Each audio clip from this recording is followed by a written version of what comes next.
It's interesting, right? And a lot of that did happen because of COVID, funnily enough, right? And people just seeing like this area as an area that could keep transacting.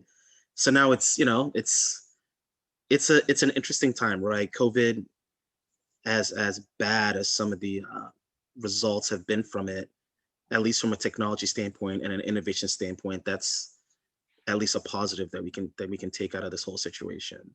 Yeah, you brought up some good points. What's another very interesting thing about Florida? Are you following that Wall Street and the investment community is trying to make a Yep. move down to Miami and Palm Beach? Do you have plans to Yep. stay down there long term? Because it sounds like Absolutely.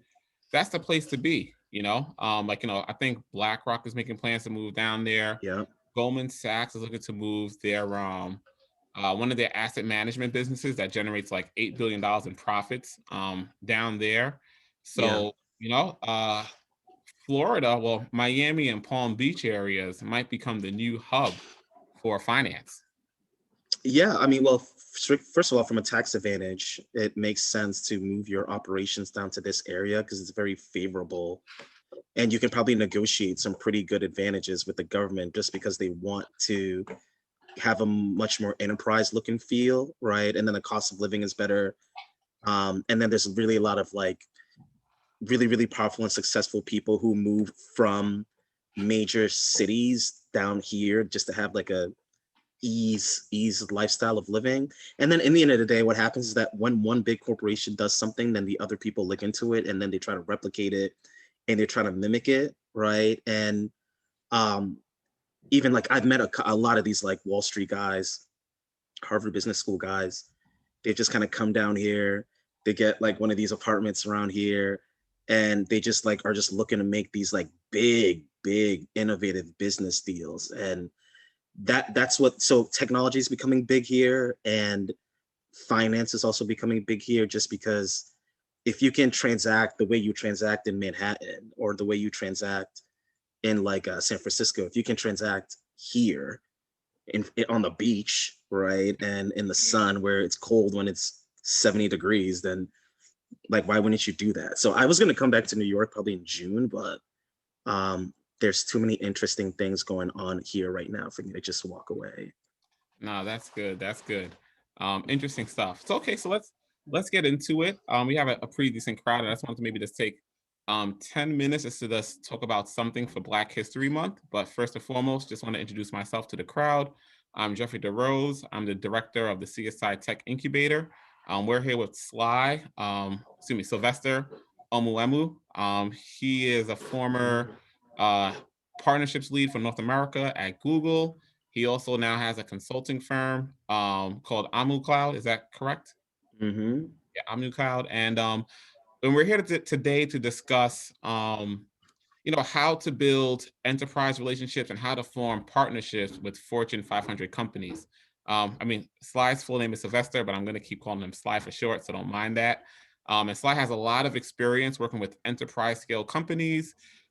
He formed a lot of partnerships with Google Cloud in this regards with enterprise scale companies and Fortune 500 companies. So, a wealth of experience and knowledge that he's going to share with us today. Before we get into that, I just want to talk to the group, just Black History Spotlight. We're all here for science and technology, so I want to talk to you guys about a man called Imhotep.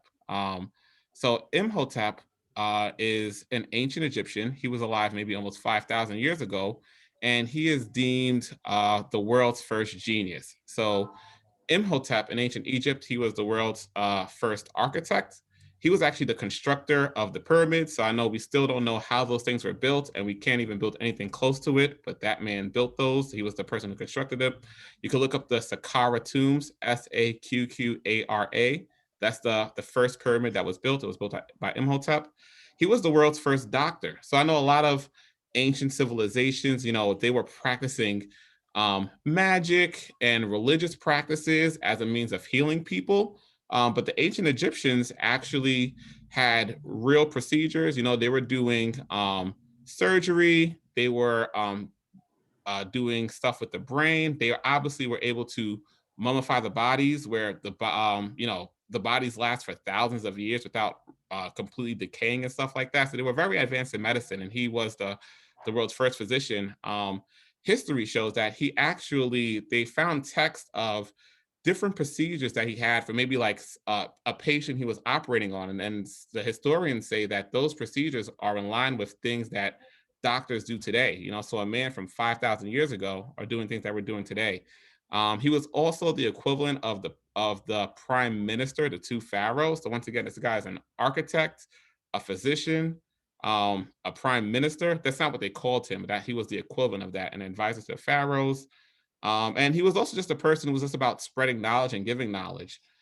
He had a quote where he says, scrolls are more powerful than tombs. And that's a very powerful statement, right? If you think about that, the ancient Egyptians, the pharaohs were building these elaborate tombs, these elaborate pyramids to burying himself. And he was saying, hey, that's cool, but the better thing to do is to go out, acquire knowledge, and write it down so you can pass it on to the next generation so people can learn and continue to do great things. So I just wanted to leave you guys with that today. A man called Imhotep. It's spelled I-M as in Mary, H-O-T-E-P. And it's not just me saying this. This is historians who talk about this. Like I watched a phenomenal lecture from Georgetown University where they spoke about him, and I learned so many things. So I just want to give you guys a historical figure, the world's first known genius. And I just want to say it's not me saying this. This is what historians and archaeologists say. The world's first genius was a Black person. So I know a lot of people of color are here today, and I encourage you guys to go and learn about him, right? Because the things that he was striving for, he was trying to be the world's best mathematician, the best architect, the best engineer. And I think that's something that we should start striving to be as well. We should strive to be as great as our ancestors. Unfortunately, I think sometimes culturally, we have the wrong values, right? We're all trying to be like cool and get the girls and money and cars and have a cool jump shot and rap well and whatever, but those things don't really push society forward. And if you think about it, right, the equivalent of Elon Musk today was a Black person 5,000 years ago, you know, and 5,000 years ago, there was no, and I say that respectfully, there were no white institutions. There was no BlackRock Foundation to help people of color.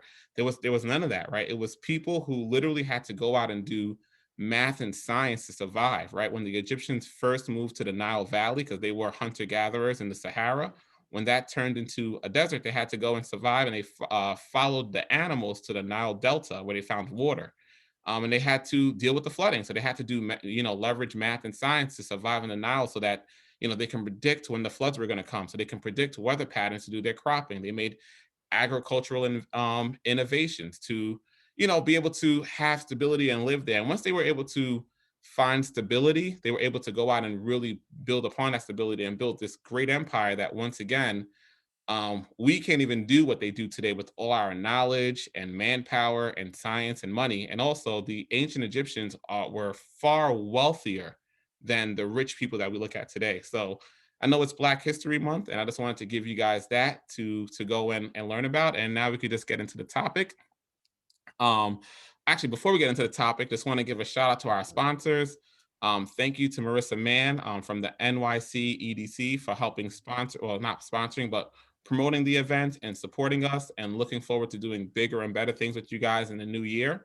And also just want to give a shout out to Comunitas Americas and their director Esmeralda for once again just always supporting us and helping bring us all together. So with that being said, Sly, I'd just like to give you the floor to just introduce yourself and just talk about, a little bit about your background and how you got started with tech and entrepreneurship.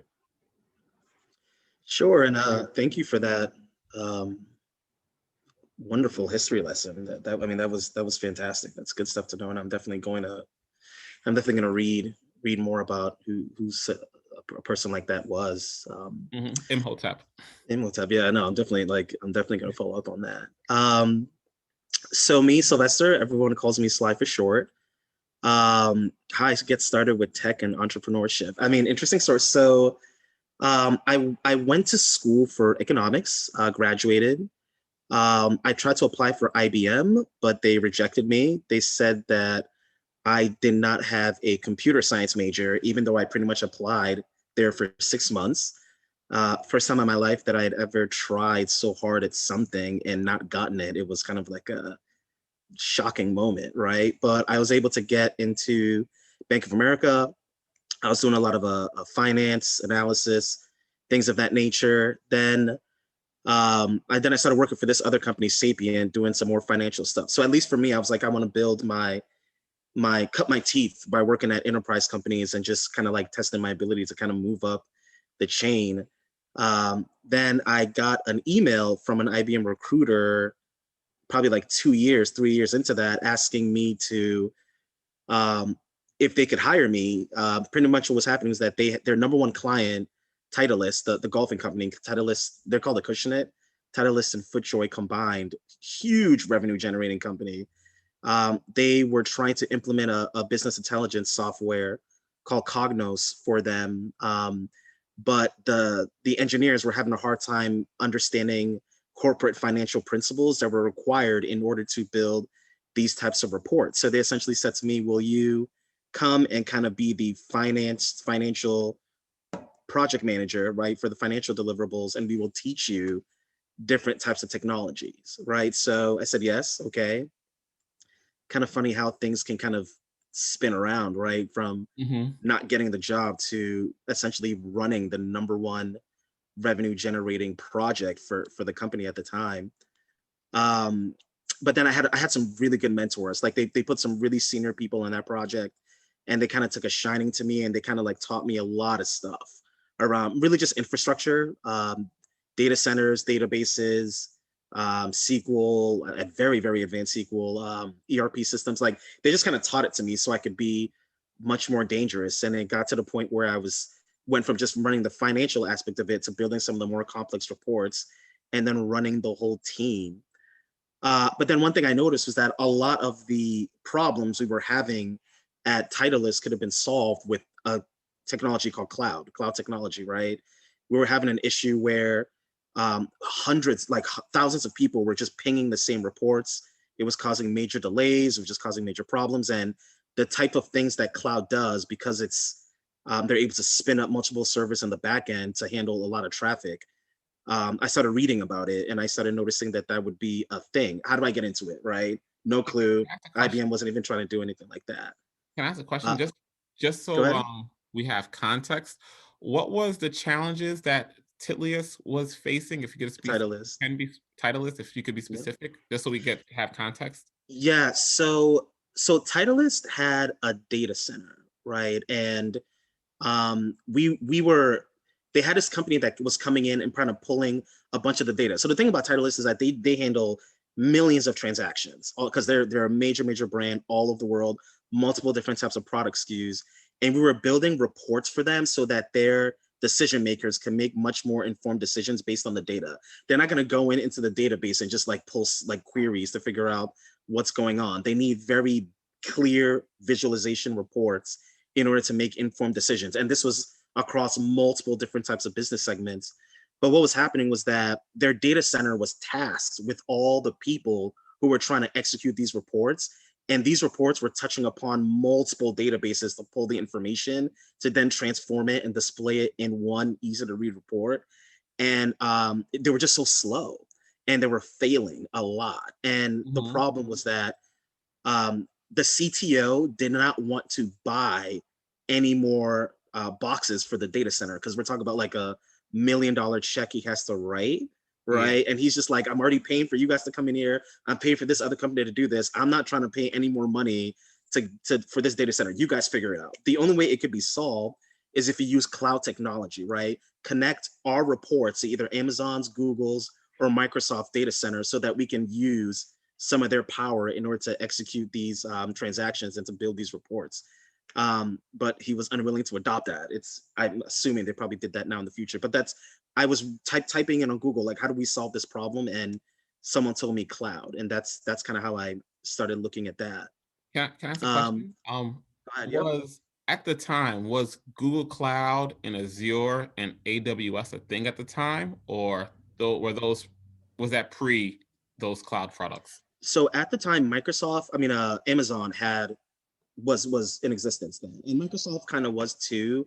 although Amazon really dominated the market share, they needed a way to offset their business, their marketplace business, because they're Amazon, amazing, right? They provide free shipping, right? They provide discounted prices, but what a lot of people didn't realize is that it's like they were kind of operating in the red because of that, right? And they needed a way to kind of get back into the green. So someone there came up with a brilliant idea. Why don't we take some of the power within our data center and offer it out into different companies and the general public so they can run their technology on top of our data center, and let's call it cloud, and let's essentially go to market with it. So that was already out there. Microsoft was kind of doing the same thing, and Google, honestly, Google wasn't really in that space as much, like baby stuff. But they didn't really have a legitimate presence when it came to cloud computing at that time. Okay, so that makes sense. Mhm.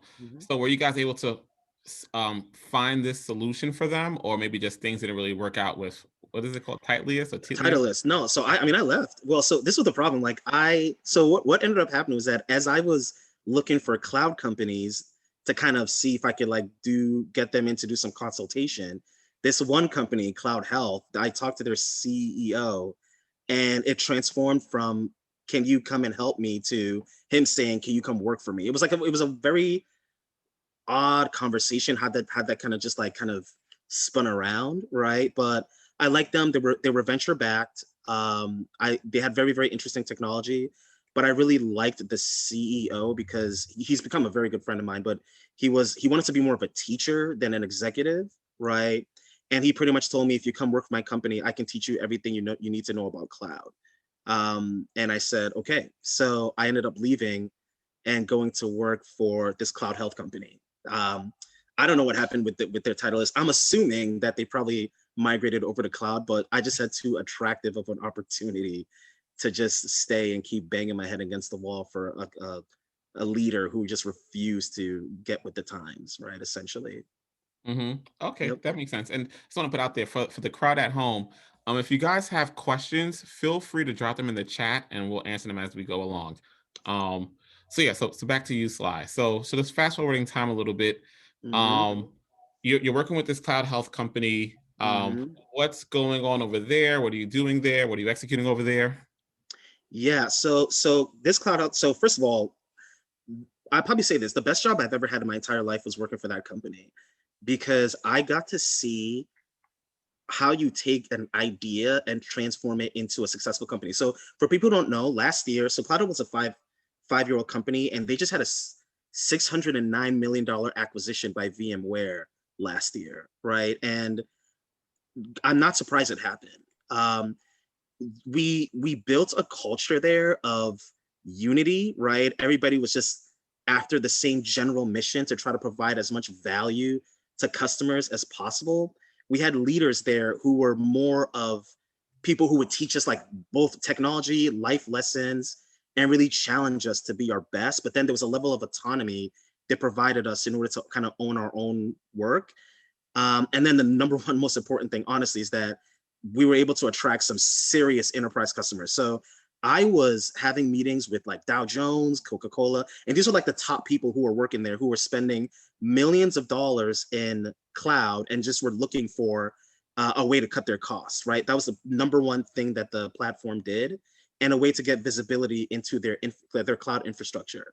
So I was meeting some high level people, and it was just really just like training me to be able to understand what the like enterprise is looking for, how to talk to people like that, to understand that they're humans, right? Like they're not mythical figures, right? But then also to understand that you as an individual are a master of your own thing, and you can obviously add value, right, to these companies by bringing that subject matter expertise. So Cloud Health was, I was really going in there implementing the technology, and I was essentially a consultant trying to help these companies optimize their cloud, save costs, use things a lot better, and come up with a overall strategy as to how their cloud environment should be operating. Great, it was a great experience. Like I missed it. Some of those guys and girls are still good friends of mine now. And although I always tell people I had to give up half my shares when I went to go work for Google, um, which is tough. you know, especially when they had an exit that was that high. I'm super, super proud of those people. And the executives are still my friends now. I have like weekly calls with them. But that was a great experience with Cloud Health. Yeah, that's amazing. And what was your role there? Were you more on the technology side, or were you on like the biz dev and sales side? So I was what we called I had two roles, right? A solution architect was one, and then a professional services lead. So I sat in a role that I've always sat in my entire life, the hybrid between the technology and the business side, right? So my job was to understand the technology through and through, like be a master of the platform. And if you are ever in a SaaS startup, or you build one, or you're working from one, the number one thing that you can be is a master of your technology, right? And the number one people in your company should be the ones who know the technology through and through, not only what it does, but how it can be applied to different types of use cases. So that was my thing, right? And not only was I going and implementing the technology for other people, but I was also taking back feedback from our clients and meeting with our engineers, and they were essentially iterating on top of that feedback. That's a huge reason why they had that exit as well. Constant feedback flow between the customers and the engineers, right? That was largely through my team. And then my COO was looking for additional revenue streams. So he essentially said, why don't you help me build a professional services arm instead of just implementing the technology, but you can actually be a person who goes there and does innovative things around what they're trying to do with the technology and outside of the technology. So I came up with a couple offerings. I ran the offerings. Then he gave me a team, and it was just good stuff from there. Okay, no, that makes sense, and that's very interesting. So what was your experience like with having to develop these enterprise relationships, and not just from Yeah. going from having to maybe like make introductions and getting them on board, but to actually having to service them? What was that hmm experience like, or what was I that mean, process? so a lot of it was identifying what their needs are. So here's the thing about what I learned about the way enterprises work. Um, the number one value you can have either as a service provider or as a partner is ensure the success of your individual stakeholder, right? In the end of the Mhm. day, companies are just a culmination of many, many people, as we know, right, under a brand. But it's individual people who have particular objectives that they are trying to enforce, or they're trying to essentially execute. A lot of those objectives, especially as the higher you go up the enterprise chain, is just look good to my bosses so I get a bonus or I get a promotion, right? And that is typically comes from either being operationally efficient or saving the company money, or driving additional revenue. So it just breaks itself down into those three general buckets. And if you can show through the value that you add that you can do one of those three things, it like increase operational efficiency, reduce the cost of the company, or drive additional revenue to the company, then they're more than willing to work with you. So my approach was just to essentially come up with offerings that did those three things. And I would just go there. I'll just talk to them about this is what we do, like in pretty good detail, right? This is what we can offer you.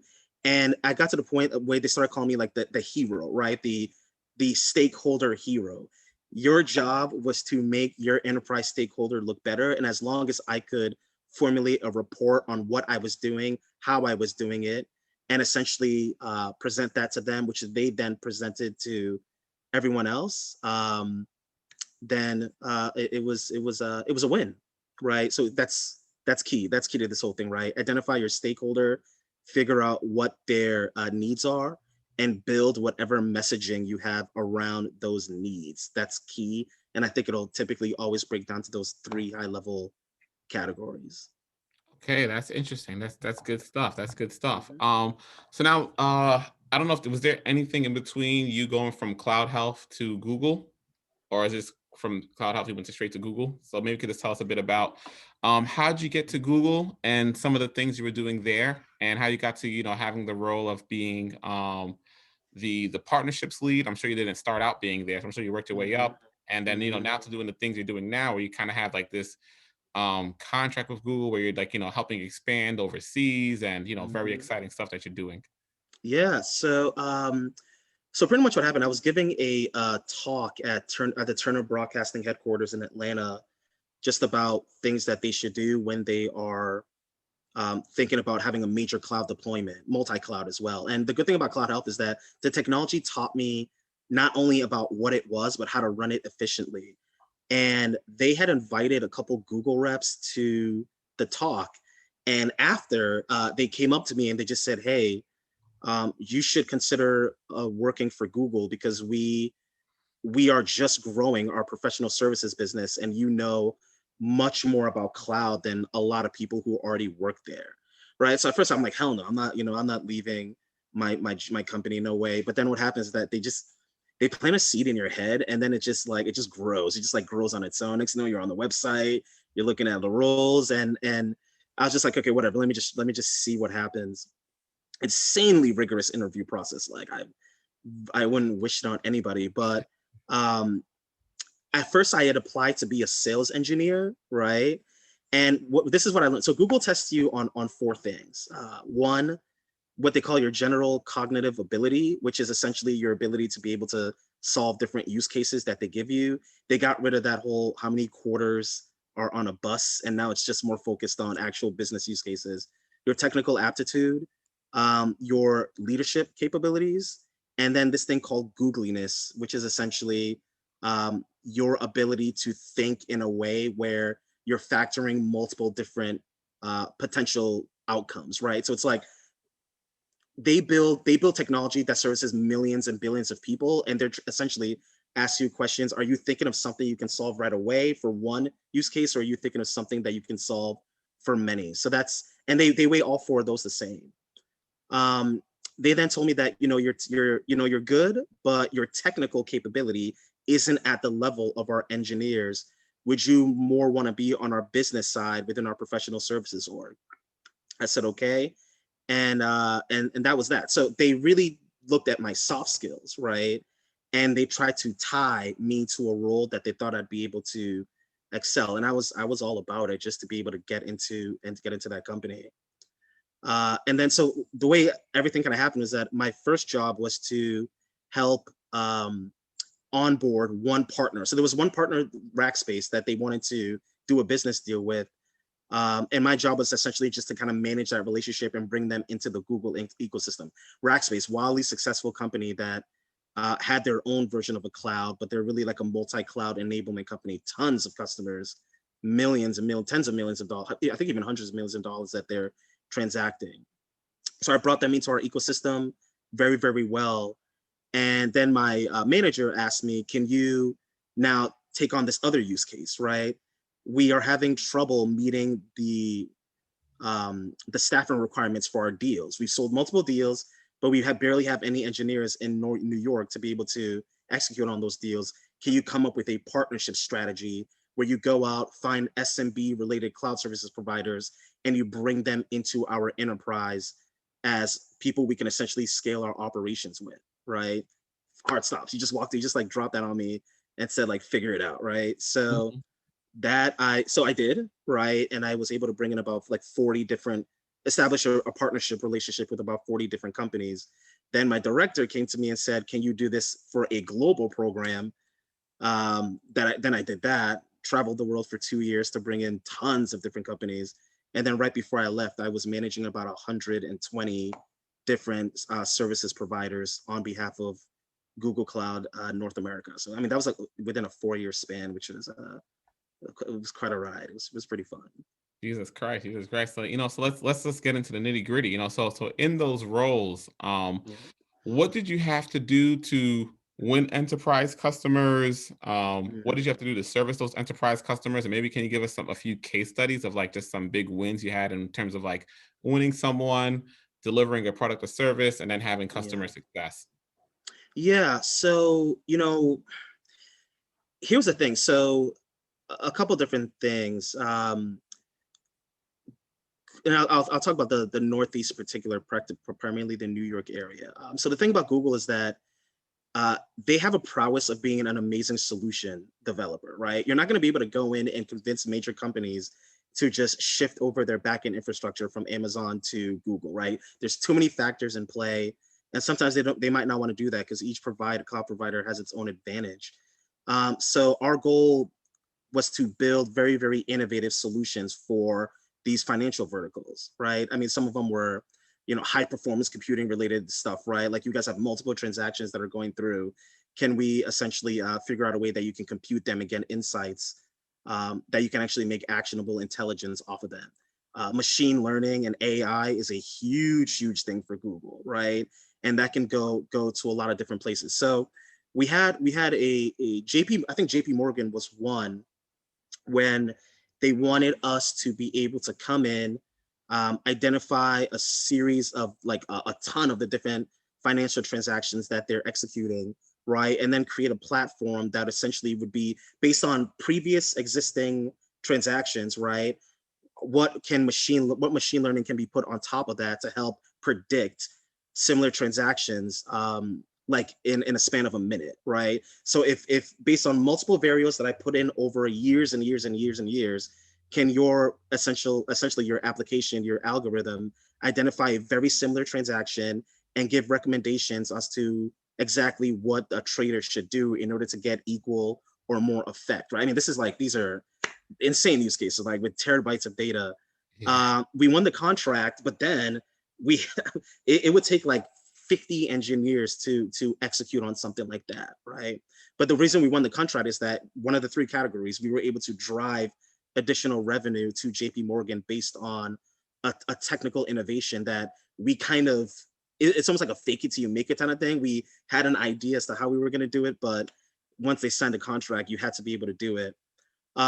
So then my job was to also figure out what companies can we bring into this project to execute portions of it, right? So then I went, talked to Accenture, talked to Deloitte, talked to DXC, some of these big players. But then I also talked to a couple niche partners, some boutique partners who specialized in very, very specific things, right? And then we all kind of came together in a way, with Google being a high level technology provider, to actually deliver that solution to JP Morgan over, I think it was over like 2 years.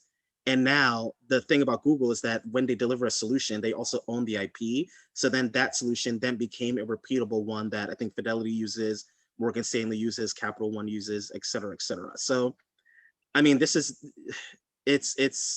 it's just being able to read the language of the enterprise, right? And then in addition to that, the primary person who signed the contract, I mean, I'm pretty sure he was sweating bullets when he did, because like now his neck is on the line, right? It looks very, very good when you facilitate a relationship with Google, but then you actually have to deliver on it.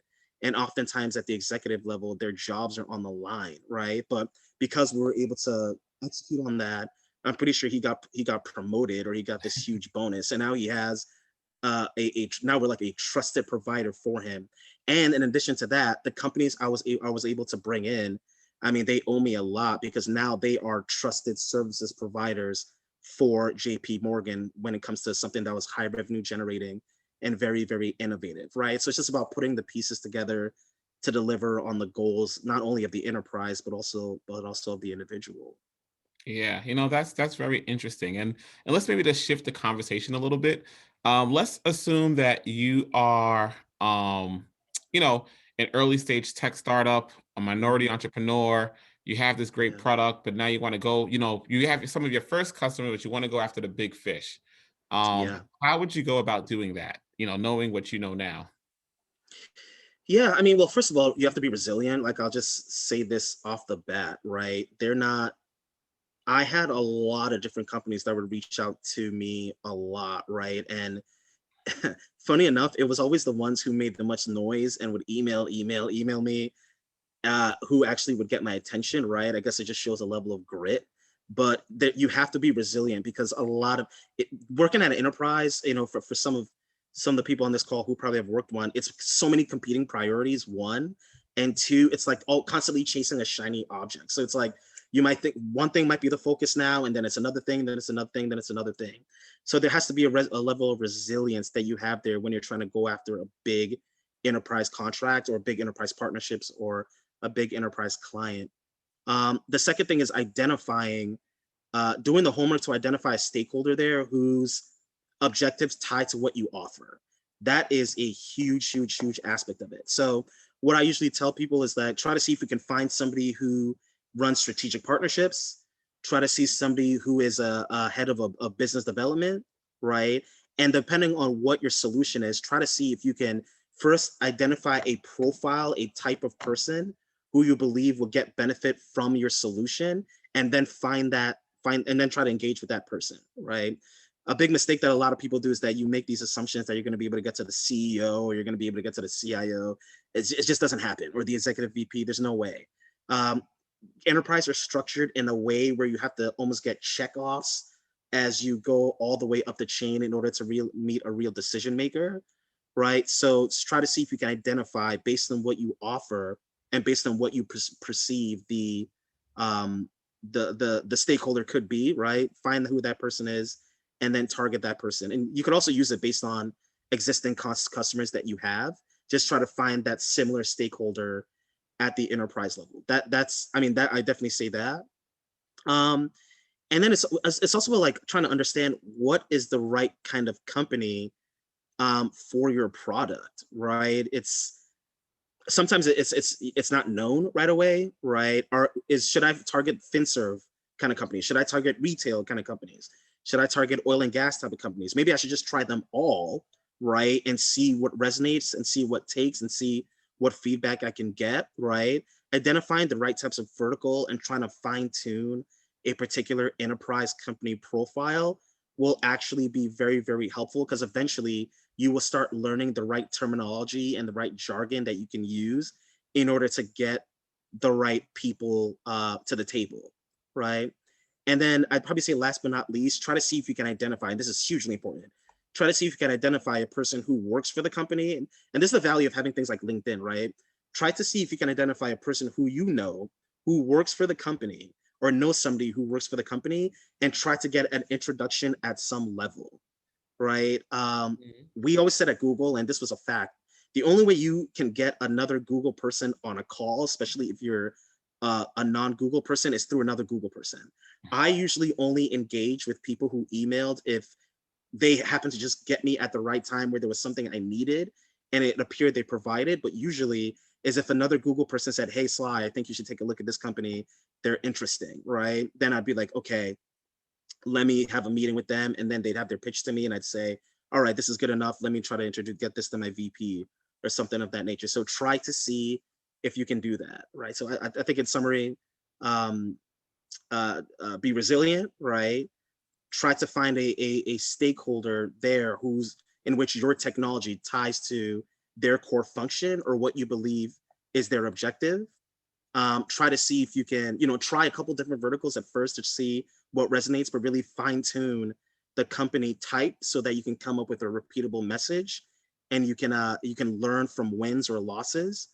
Um, and then try to find an advocate within that enterprise company that can facilitate an introduction for you so that you can then work your way up to the person who would be a decision maker or have a budget, right? Or be able to actually facilitate a partnership. That probably be that. It's not easy. It's not easy, but it's certainly Mhm. doable because people are already doing it.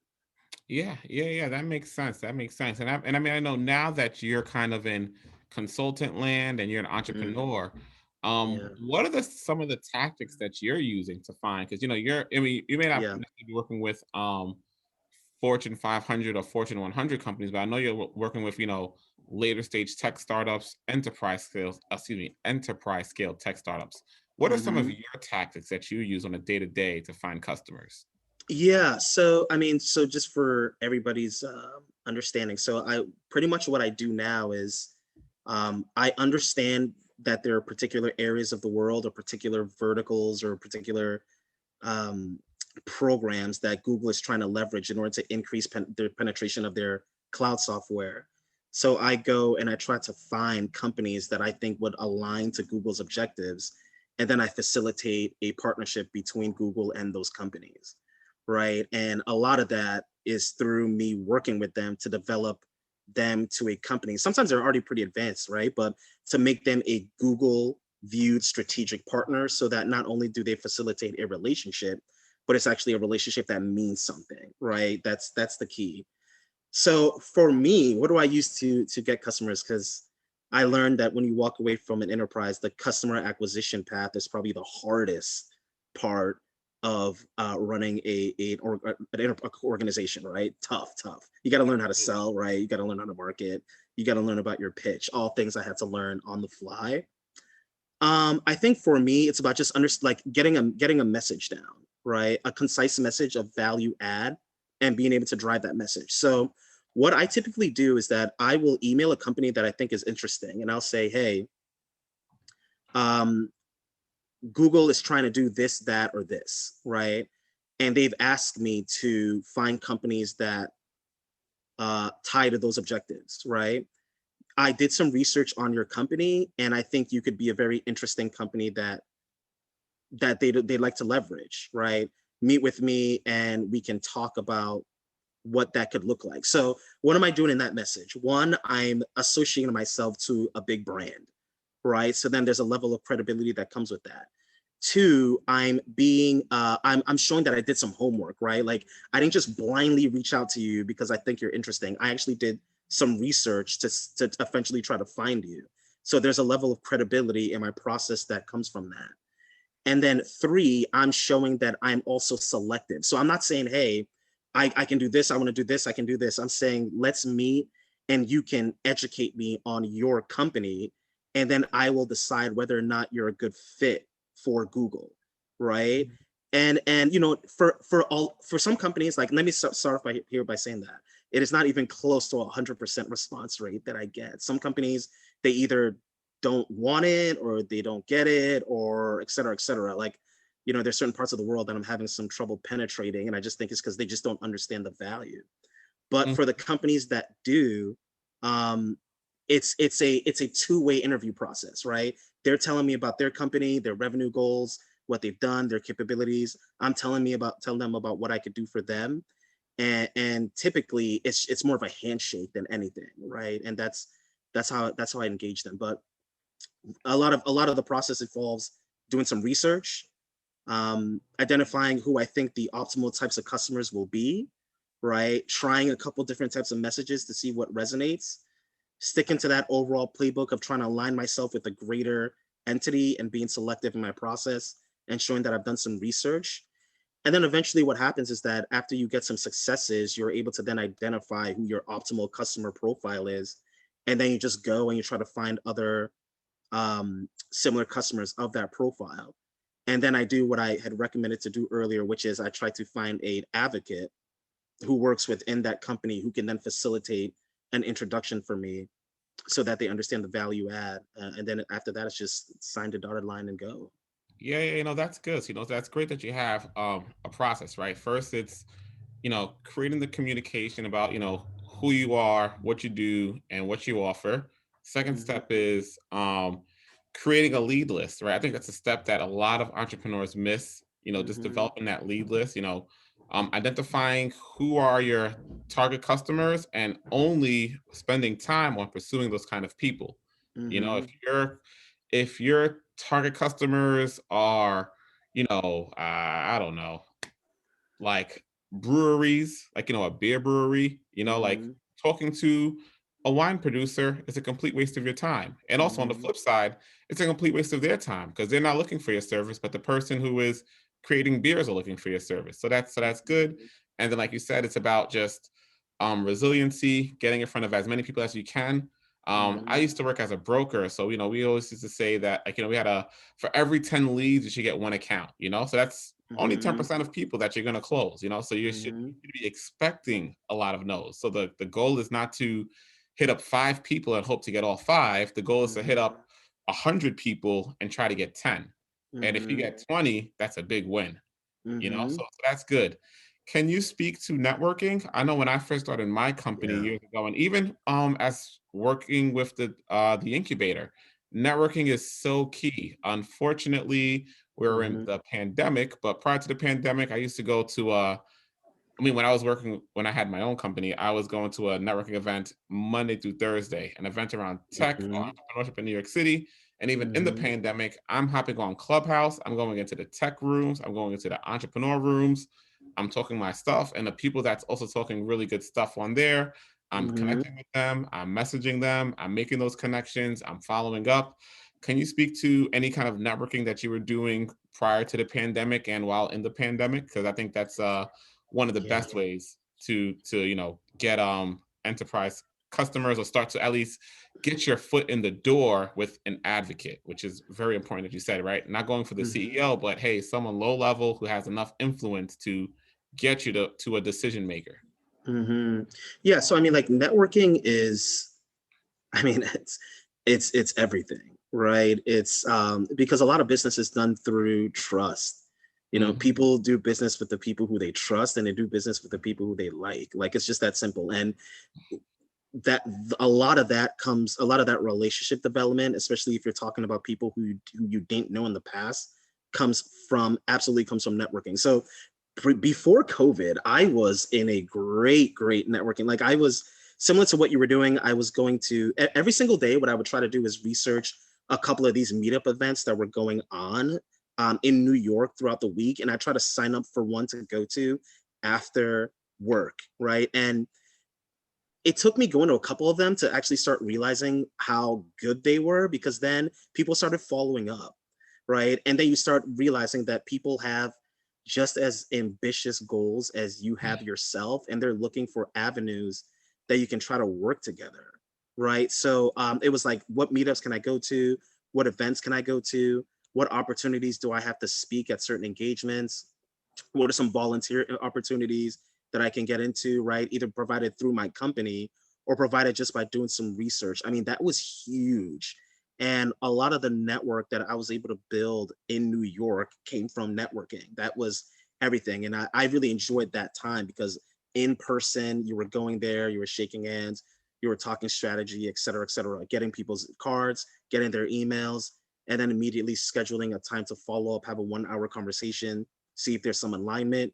If there isn't some alignment, maybe you can pass them on to someone within your network in which there can be alignment. And now that person kind of owes you for something, right? So that was the biggest thing. Then when everything got shut down, these Zoom chats became like a big thing, right? Or these virtual events became a very big thing as well.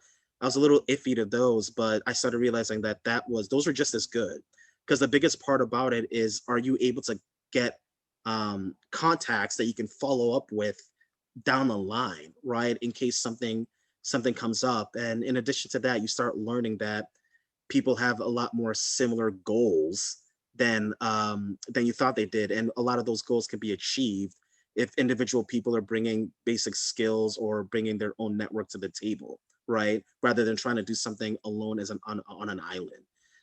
Networking is huge. Even this last week, I randomly just my friend invited me to go out to this like beach club, and and then like so he got a call from someone who was there.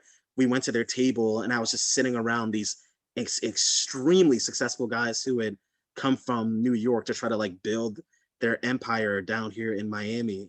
And one of the guys had been running his own cloud services business for 16 years. And we went around the table to talk about like what our background was and what we're doing now. And after I talked, he pulled me to the side and said, "Hey, my business could really use what your services are," right? So if I hadn't had like got up and gone to this thing and kind of been vocal about what I did, that literally was just a person who just came to me. I didn't even have to do anything. All I did was just talk about who I am and what value I have to provide.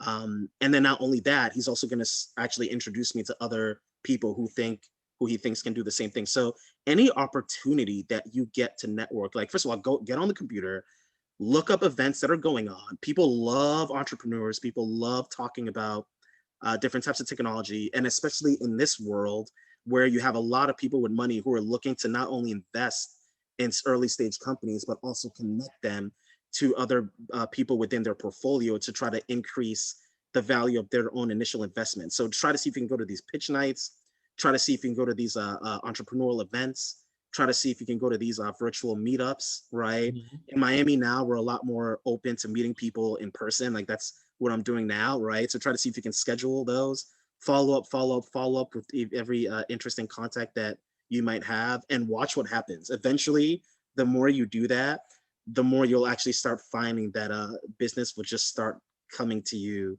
after a little bit of time. But networking's, I mean, it's everything. That's the backbone of everything. You know, I even want to say how we met is a perfect example, right? I remember when we met, Yeah. I met you through the 10X Venture guys. I just Mm-hmm. happened to go to their office for a meeting. You happened to be there. And like you were saying before, right? We were people with similar interests, right? We want to help get more Black people involved in entrepreneurship and technology, and want to Mm-hmm. make sure that we're bringing resources and support to our community. So we connected, and then now I ended up working at the incubator. And then, you were a great contact inside of Google to start to try to work towards developing a Mm-hmm. partnership. Of Mm-hmm. course, we didn't fully close on that, but just, being able to get someone of Mm-hmm. your caliber involved in the mentorship program, and, getting you involved with the incubator program, and excuse me, not mentorship program, but mentoring our cohort members was a very Mm-hmm. powerful thing. And that just came from, me saying, hey, yeah, I'll instead of just having a phone call, I'll come meet you in person. And I met them in person, Mm-hmm. and then you happen to be there, and then it's kind of just the rest in history. So what you're saying is correct, right? Just Mm-hmm. getting out there, meeting people, going to random events is a powerful thing. I even want to put out there too, going to ticketed events. I actually found that in New York, I'm sure people are all over the place, but there's like the free tech events, there's the free entrepreneur events, and that's cool. But you'll actually find that you'll meet higher quality people at events that cost as low as $10, $15. I remember I used to go to the Empire FinTech meetup. They had it every first Wednesday or something like that, every month. And I would meet such high caliber people. Like I remember I met this guy who like came with like the British consulate um to New York, and like just to campaign for the fintech industry in Europe. And this guy's like such a player. Like he organizes like hedge fund galas. And I was a personal guest of his. I mean, funny enough, I was in this hedge fund gala. I was invited by this guy, and it was so crazy. Like I was like literally like the only person of color there. Like not even the waiters and waitresses were of color. And it was just like, people were like, oh, like, hey, nice to meet you. Like, who'd you know here? And I'm like, oh, like, I know so and so. And they're like, oh my God, the guy who organized the event? And it's like, yeah, and I met this super powerful person who was super down to earth and super humble just from being in this random room and meeting Mm-hmm. people. So Mm-hmm. so you're absolutely right. And I know for myself, I've met so many amazing people, and I've had so many amazing doors open for me just from just saying like, hey, I'm just gonna go show up to this event, and maybe I'll meet somebody and maybe I won't. But you don't know until you go. Mm-hmm. Yeah, 100%. I mean, as an entrepreneur, I mean, I have to be honest. As an entrepreneur, your number one job is to sell your product or to sell your services, right? And sometimes, that's selling could be just done by finding a person who has mutually beneficial interests as you. It's the kind of like what I said with the enterprise, right? If you find a stakeholder whose objectives tied to what you have to offer, chances are that the transaction is going to occur and it's going to be successful, right? And I mean, that's exactly how we met, right? I was at this incubator. I saw they were doing some pretty amazing things in terms of enabling startups. Have a personal duty to do whatever I can for my community, especially with people who have great ideas and are looking for ways to try to supplement it. Jeff just brought that up himself. Me and him connected, and then we've just been kind of a little bit lockstep from that. But you got to put yourself out there, right? And sometimes you have to get into not only going to these events, right, but also having your elevator pitch down, right, and then trying to identify the people at the events who you think you'll add the most value to, and then follow up, because then what will end up happening is that eventually you will get connected to what will likely be a major opportunity. Then you learn a playbook that works, and you repeat it, and next thing you know, you're able to scale your operation. That's just how business works. Absolutely, absolutely. So I want to take a second. There's just a few questions in the chat. Sure. Someone asked, can you just list um, the three things we talking about, like how to drive value. You mentioned three things that you got to do to win an enterprise customer. Sabrina asked. I just want to answer that question for her. Can you just repeat that again? Okay, so let me see if I can get that from the top of the head. So Oh, so okay, so I talk about the three categories, right? So you're able to drive revenue to the enterprise in some way. You're able to cut costs to the enterprise in some way, or you're able to make them more efficient from an operation standpoint, right? And that could, I mean, that could go to multiple different types of places. Oh, we have a technology that increases your marketing branding. Oh, we have a technology. I heard a great one a couple of days ago of a person who helps to kind of manage hourly workers. And so that's increasing operational efficiency, right? Ours, Cloud Health, was that we were able to plug into your cloud infrastructure and find out inefficiencies. So you're saving money. So if you're saving a company money, getting them money, or you're making them more operationally efficient, then they will be willing to hear from you.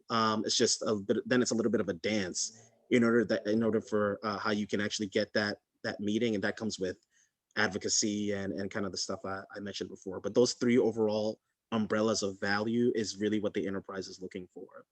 Yeah, those are some great points. And I want to say that not just for enterprise, but for anybody. If Anybody? you Yeah. want to win customers, whatever you're bringing to the table needs to be driving value. I think sometimes, especially for early stage or new entrepreneurs, we're thinking like, hey, maybe I just got to be friends with somebody, or maybe I just got to look good or be cool or have a nice presentation. But it's really about value. Mm-hmm. Somebody got to look at the people you're trying to sell to.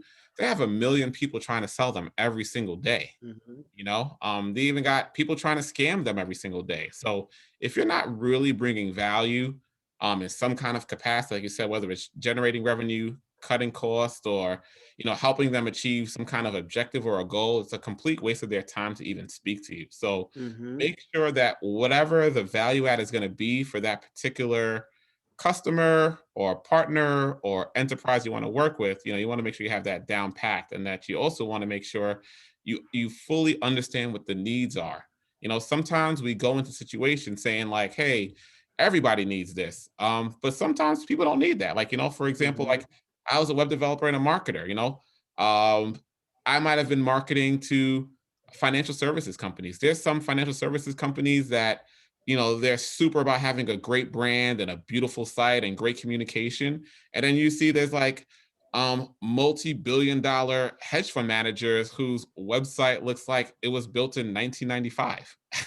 Mm-hmm. So it's also about understanding, what the needs are and what the customer is valuing. So I just want to put that out there. Great point. I think we had another question from somebody. Some Christina asked, where did you find the smaller service provider? I think you were talking about working with Google and just Yeah. different service providers. Yes, how did you find your smaller service provider? Yeah. So I mean, it was really honestly, it was just really through research, right? So the thing I like about there's two advantages for with me for going choosing a smaller service provider versus a bigger one. One, smaller service providers tend to be much more specialized, right? And in addition to that, smaller services providers, they're easier to contract with versus like these big ones. But they're much more specialized in the sense that they can actually deliver specifically on what you're looking for. So I think I'm pretty sure what I did is that I just went on Google and I just typed in company that does machine learning. I typed in company that does database migration and company that works with digital transformation for finance. And these people had very good, I mean, they're obviously doing something good with their Google ads and their SEO strategy because they just kind of came on the search and then I just clicked contact. When you have a google.com email address, people will always respond to your messages. So I just essentially said, hey, I saw your company and I'm interested in learning. I mean, this is similar to what I do now with my own company, right? I'm interested in learning about what you guys do to see if you'd be a good fit for a strategic partnership with Google, right? And they just Mhm. reached out. So honestly, it was just through doing some research on very specific criteria I was looking for, having them meet with me to give me like an hour pitch of what their capabilities are, and if it made sense, then just bringing them into our partnership community.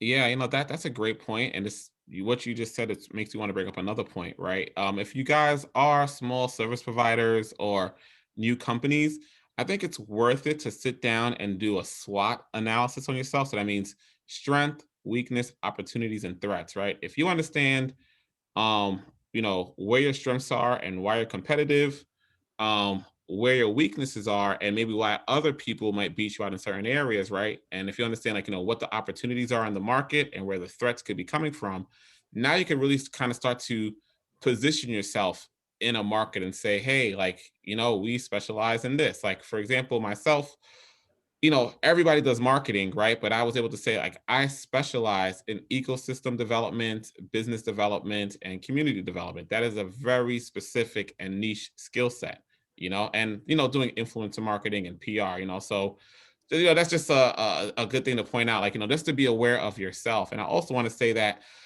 on day one, I mean, unless you maybe somebody like Sly who came from like a big enterprise background and have very big connections and this, that, and the third, right? It's going to be really hard to get yourself in a room or even get these people to pay attention to you, because there's probably somebody bigger who does the exact same thing than you. That doesn't mean that they're better, but just, human beings are human beings, and, brands mean something, and, people just go with sometimes what's easiest for them mentally. And I just want to say it's worth it to just strategically build yourself up, right? You might not be in a place today where you're very attractive to a Fortune 500 company or an enterprise level company, but you can tell yourself like, hey, over the next 6 months, over the next year, over the next 2 years, I'm going to make certain strategic moves to make myself a value add. So for myself specifically, when I was just a plain web developer, that was cool. But then I added more services like marketing, right? So now for a small business owner, it's like, hey, I have this one-stop shop for marketing and web development needs. Now, taking things a step further, I started going to all these networking events, and I was building up this huge Rolodex of like VCs, private equity guys, late stage founders, all kind of things, government people, like all kind of people. And I got to a place now where if someone is just aware of the kind of network I have, no one's going to say no to a meeting with me, because Jeff has access to money. Jeff has access to service providers. Jeff is a brain on his own. Jeff has a portfolio. I mean, this is maybe like 3 years into my business where I got to this point where like literally like you know, it's worth it to just sit down with me, just because I have so many connections and so many things going. But that was done with the tent, and I said strategically, I'm going to go and build a VC network, because now if anyone is looking for funding, I can say, hey, if you work with me, I'll do your website, I'll do your marketing, and I could plug you into a VC. For a small business or a new entrepreneur, that's not a value add, right? But for a startup who maybe just got, who's maybe like, later stage, maybe like, a $20 million, $30 million, $50 million valuation, having that VC network, or even just having the relationships of like, someone like Sly who can do like, all this cloud infrastructure stuff. Now it's like, hey, working with this guy, we're not just getting a service, but this guy has relationships that could take our business to the next level. So I think it's just very important to say, hey, I might not be at a place today where I'm a value add for an enterprise customer, but you can strategically say, hey, what are some of the things that I can go out and build or put in my arsenal that an enterprise level customer will want? And of course, depending on the customers you're going after, those things are different, and that's for you to figure out. But I just think strategically, that's a route, right? Because we're all small and trying to get up there, and we all don't come from the background that Sly comes from. So with that being said, let me just see if there's any other questions. Let's see. Okay, all right, that was it. Those are questions during the call. So I just want to open up to questions from the crowd in general right now. If anybody wants, you can either raise your hand or write a question in the chat, and I will unmute you just to hear from you guys if anyone has any questions.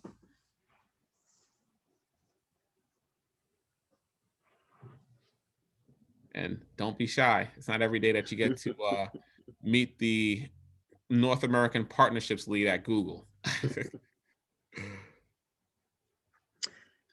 Well, really quickly, Jeff, I'll add, even despite the fact that I do come from a good background, when you are starting your own thing, you're like a brand new entity in yourself, right? And it was not easy to get those first. No way. Like, you know what I mean? Like, it's because there was just so much I didn't know. Like, how do I talk about this the right way? How do I identify the right types of customer profile, right? And how do I pitch the message correctly? A very, very good friend of mine, she is an excellent, excellent marketer. She ran our marketing for Cloud Health. She's been doing marketing for 10 years. She has her own marketing firm, and she just essentially took a look at my pitch deck and she destroyed it, right? And I spent days on it too. And she was just like, this is terrible. This is nothing. Like, you're not doing anything. And most of my initial pitch was just about, I can facilitate a relationship between you and Google, right? Mhm. And then I assumed that people would then make the natural inference that that could lead to a transactional relationship, right? But she essentially said to me, there's nothing in here that talks about you driving revenue to their business, right? You're just mainly talking about, I'll facilitate this relationship. I can facilitate this relationship. I have these connections that I think will be valuable for you, but you have to, like, you have to plug in the gap, right? And when I transform the pitch to, I can look at your business, I can take a look at the gaps that you have, and then I can facilitate a relationship that will drive revenue back to your business, right? And made it more about revenue generation. The conversation completely changed, right? And it was less about you being a guy who could connect us with Google and more being a guy who has seen successful revenue generating relationships occur in the past. And you can essentially guide us to that outcome, right? And so, I mean, that's just really what it is, right? And it kind of goes upon, it touches upon what you were talking about before in terms of understanding what your value add, right? Understanding what the enterprise is looking for, understand how you kind of pitch to that. And I'm looking forward because, I have a couple solid uh, clients now, but if I can then prove my mettle with these, it's scary, right? I'll take a step back and say this. As confident as I am with my capabilities, it's a whole nother thing when you're running your own show and you have expectations and people are paying you to meet those expectations and to have these goals, right? And you don't have the comfort of an enterprise to kind of catch you when you mess up, right? So, but if I can prove my mettle and I can, and my company can prove its mettle as well, and we can win, I now have a referenceable case that I can go back to and try to get the bigger fish. Mm. That's how this whole thing works. Good friend of mine started a company that does cloud services. He had a couple horrendous contracts. He was probably doing free work in the beginning, screwing it up a lot, right? Then he had a good win. Then he had another good win, and his IBM just bought his company, I think in January or maybe December of last year for, I mean, a lot, right? And this was, so he got from the point where he thought he was literally going to like go out of business because he was struggling to get customers and struggling to satisfy his existing contracts to having a major acquisition from a major enterprise, right? So this is just the process. This is just how it works. Got to stay resilient. Got to have a thick skin. You have to be ready to iterate. But most importantly, this is the most important thing. You have to pitch your technology or you have to pitch your services around the needs of your potential customers. You can't just come up with stuff and just assume that it's going to be adopted. I came up with something and made the assumption it was going to be adopted until I learned that I had to pitch my services around the needs of my potential customers, which is really around revenue generation versus just facilitating a strategic partnership. It was a huge, huge pivot for me in terms of from a learning perspective. But essentially, I found it to be effective. Yeah, yeah, yeah. No, those were some really great points that you just brought up. And we have a few more questions. Misha asks, do you use or define KPIs? And if so, how do you update them? Excuse me. And if so, how often do you update them? I do. So, I mean, a lot of my KPIs are around things like, um, I first of all, capabilities and capacity, right? How how many people can we get to your firm who have the capabilities that a Google is looking for? How technically savvy can they in terms of a certification standpoint? And then revenue KPIs, right? How much revenue can we generate over this set amount of time? How much can we grow your business from a financial standpoint over this set of time? How many net new logos can we bring to your business over this set of time? How many additional advocates from Google can we bring over to your company?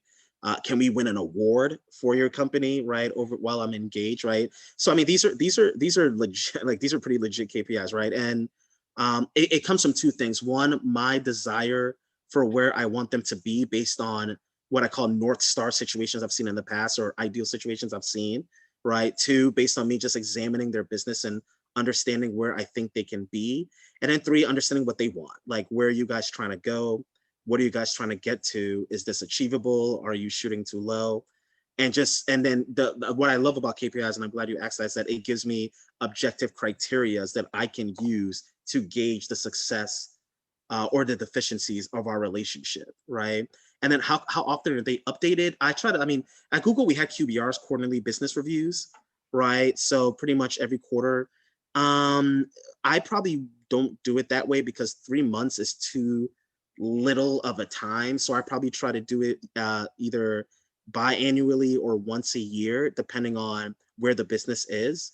If it's a business that already has a bunch of stuff in place and they're really just trying to drive additional revenue, then I could say, okay, let's look at this every 6 months. But if it's a business that's just starting from scratch and they're really trying to build a net new business unit around cloud, then there's a lot of stuff we have to do before we can even start talking about revenue generating KPIs. So that's more around annually. But I do like KPIs. It's important. Like, if you bring them to the table, it gives you a level of credibility. You have to be very strategic with it because you don't want to set too lofty KPIs that you underperform, because then you're not being viewed as someone who sets lofty expectations. You're just viewed as a person who's consistently underperforming, right? So it's almost like you want to do things that you definitely believe are achievable. But then even if you don't get to those KPIs, you can then re-review them and try to isolate the reasons why you haven't gotten there. You're proactive. On top of that, you present that, and then you readjust them to something that's much more achievable. But I try to set KPIs around the different types of value that I think I can bring to that company, based on their feedback and then based on where I think they can go. Excellent, Great excellent question question. and excellent response. We have another question from Christina. I like this question a lot. What do you think about partnering with non-competing vendors to get in with a customer? Partnering with not, oh, absolutely, absolutely. So we oh yeah, absolutely. So we the types of partnerships that we liked the most at Google were when several different partners would come together to then push a all encompassing message back to the customer. And this is what you'll find, right? People are a lot more receptive to that, right? Um, there's a company that I'm talking that reached out to me now. Uh, they don't even have like any type of cloud services business, but they have a relationship with the son of the CEO of this huge company, right? And strictly because of that, the CEO is like, "Oh, I want to meet with you guys in 2 weeks, and I want you to come up with a strategy for me," right? So then he reached out to me and said, "Hey, can you help us come up with that strategy?" I then reached out to a friend of mine and said, "Hey, when I do come up with that strategy, you have the people who can execute that strategy, right?" So this guy, his relationship, his value add is that he has a relationship, a very, very strong relationship with a major stakeholder. I have the ability to set up the strategy, and then we have another person who has the ability to execute on that strategy. If we come together, I mean, they flew down to Miami to see me a couple of days ago. If we come together, our likelihood of winning that customer goes by up by a lot, right? Probably in a way that we individually couldn't have done it, right? So as long as you, now there's some thinking behind it, right? You have to set up, what do we each get out of this? How do we each benefit from this, et cetera, et cetera. But if you can come together with different entities and partner with different entities in order to win one customer or a series of customers, you do it. Like, you take the advantage and you do that.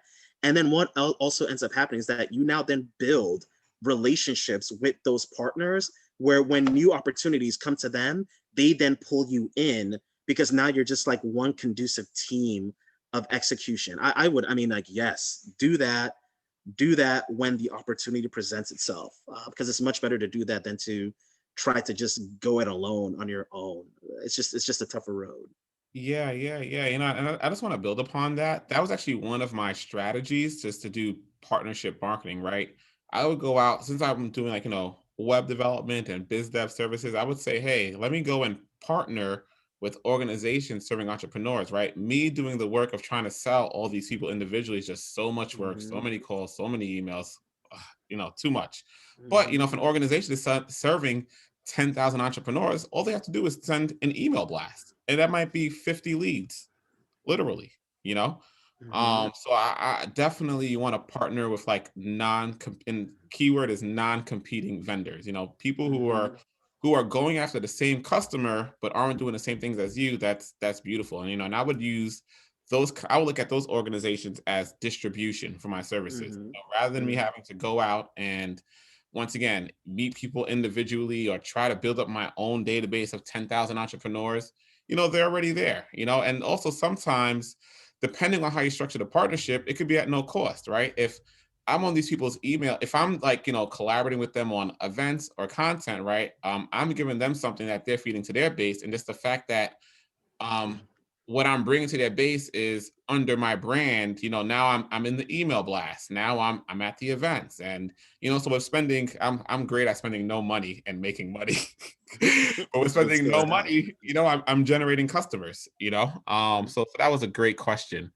Yeah, Um, and then really quickly on top of that, it's good to, and I've said this a couple times. It's good for when someone owes you something, and it's not like I don't say that in a predatory type of way, but it's good to have done something that benefits another person or another organization where they now have like a positive tie when it comes to you, right?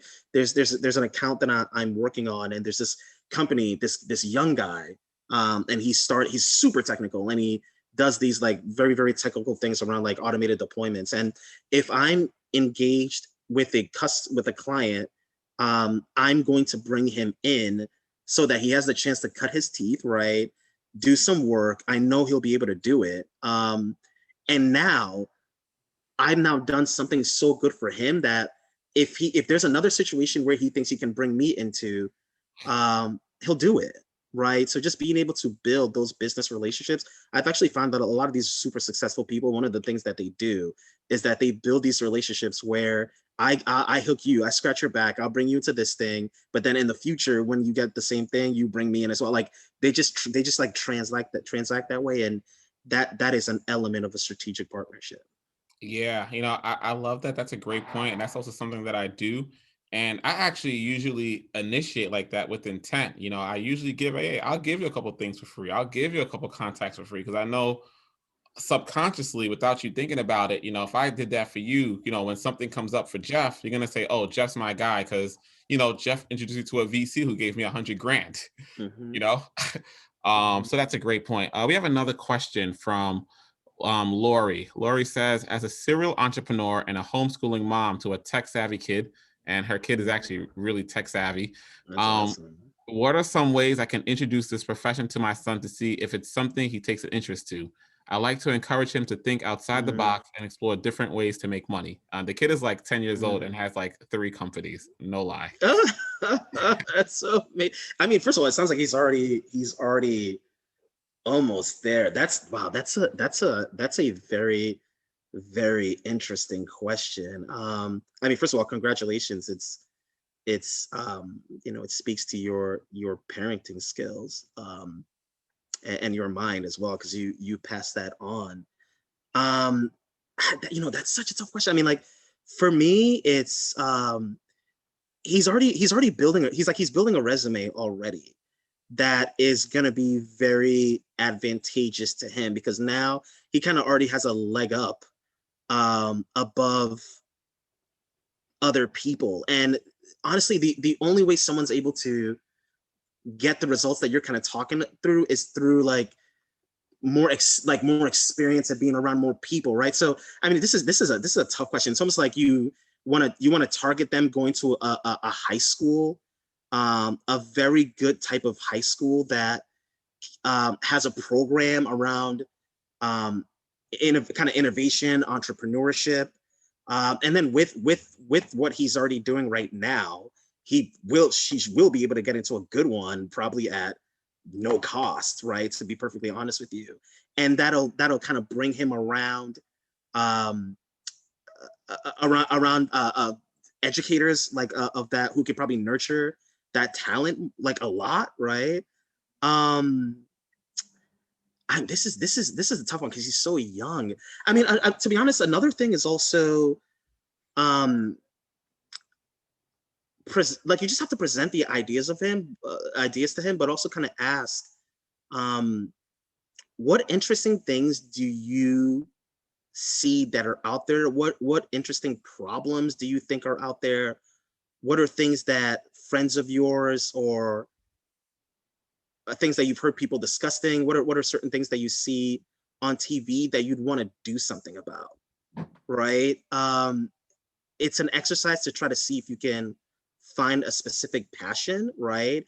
And then after that, it's just about doing the research for people who have done similar things, like allow him to do that research himself as well. Read articles, read certain books. I've actually found that YouTube can be very, very educational too, because you have people who are specifically going out there and giving you a hands-on approach to doing certain things, and then have him replicate it, right? And then once he replicates it and he's successful at it, then he'll want to do it bigger and better, right? I mean, but to be perfectly honest, it sounds like you're already doing this the right way, and just keep on, frankly, just keep on doing what you're doing. But at the very least, just challenge him to think of different problems and different solutions, and then of course, do the research, but also find a good, keep his resume updated, even as young as he is, and get him into like a good high school that'll be able to really nurture that talent. Like that's what I would do. But frankly you're already doing. I wasn't doing nothing when I was 10 years old. So you're already doing pretty good. Yeah. No, that kid is really a beast. He's great. So so it's almost 8 o'clock. So we're gonna wrap up here. Does anyone have any final questions? Once again, don't be shy. Okay, none. So before we go, I'm just gonna leave you guys with some Black History stuff, because it's Black History Month. Um, I just want to give you guys this book, The Fortunes of Africa, a 5,000-year history on wealth, greed, and endeavor. I'm reading this book right now. This book is about just different African empires and how they went out and, built their empires and built wealth. We're all people of color and we need the blueprint, and the blueprint are in the ancients.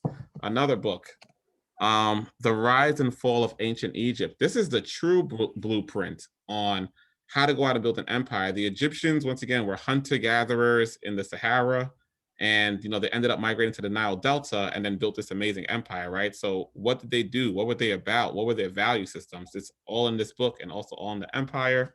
All in the history books. I have this book, Hannibal, the military biography of Rome's greatest enemy. So one of Rome's greatest challengers, this great military might, was this African empire called Carthage. They were based out of North Africa. And Hannibal gave Rome a run for its money. What ended up happening, though, was that Hannibal died, and Carthage ended up losing the ultimate war with Rome after his death. And, whatever. They lost the war, so we don't know about them. Then there's another book on my reading list. I'm reading so many books. Ethiopia and the Origin of Civilization. I think there's just a lot of history here with like Ethiopia and Nubia and, just what they got going on. I haven't read it yet, but I will be reading it. And then I have this last one, Temples of the African Gods. So there's just been some new discoveries. Like, for example, there's the Egyptian god Horus. They found a statue of him that dates back 300,000 years ago in South Africa. So this is a book about like ancient empires in South Africa and stuff like that. So, for Black History Month, just wanted to give you guys a couple good books to read to just learn more. And because, we're all trying to build empires, we're all trying to build big businesses, and we're all starting from nothing. And truly, any empire that you have seen started from nothing. The Romans started from nothing. The Greeks started from nothing. The Egyptians started from nothing. Of course, at some point they had something and they built upon it, but the blueprint for how to build a great empire, whether it's a business empire or a societal empire, is in the ancient history books. So with that being said, Sly, thank you again for just taking the time to give us, your knowledge, your experience. You've been a pleasure to have, and really appreciate you. Just being an asset and being a champion for the incubator. We really love what you bring. Just also want to say thank you to the NYC EDC for being a promotional partner, and Communitas Americas for also being a promotional partner. And thank you to you all for just taking the time this evening to educate yourselves, empower yourselves. And if anybody wants to be in touch, I'm going to drop my email in the chat, so feel free to okay, yeah, you know what? Ismail, the program assistant Ismail will be sending a follow-up to everyone who RSVP'd. So you'll have my contact info. If anybody wants to get a one-on-one session to just get some consulting for their business, the incubator provides that for free. If you want to learn more about our incubator programs or our tech education programs, more than happy to take a meeting with all of you guys to discuss that. So thank you again all, and to all a good night.